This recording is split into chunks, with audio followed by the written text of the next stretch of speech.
Hi friends, எல்லா வேலையும் முடிச்சாச்சுங்க. முழிச்சிட்டு குளிச்சுட்டு சாப்பிட்டுட்டு பாருங்க, போகிற வரைக்கும் காப்பி குடிச்சிட்டு தான் போவேன். நான் எங்கே போனாலுமே வீட்டில் இருக்கவங்களுக்குலாம் சாப்பாடு செஞ்சு வச்சுட்டு நானும் சாப்பிட்டுட்டு போகிற வரைக்கும் காப்பி குடிச்சிட்டு போகிற இடத்துல காப்பி கிடைக்கும், சாப்பாடு கிடைக்கும், கிடைக்காம இருக்கும். அதுக்கு தகுந்த மாதிரி வீட்டில் எல்லாம் செஞ்சு வச்சுட்டு தான் வரோம்.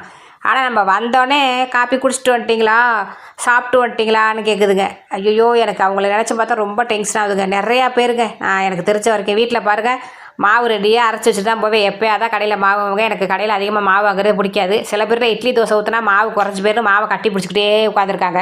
இந்த மாவு தீர்ந்து போனால் அரைச்சிட்டு போகிறது, ரேஷன் அரிசி ஃப்ரீயாக கொடுக்குறாங்க, வாங்கி அரைக்க வேண்டியதானே.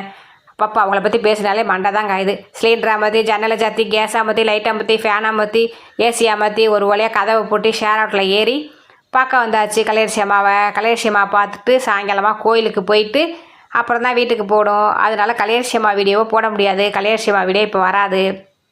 கலையரசி அம்மா நம்ம வீட்டுக்கு வரும்போது போட்டுக்கலாம் வீடியோ. இப்போ கலையரசி அம்மா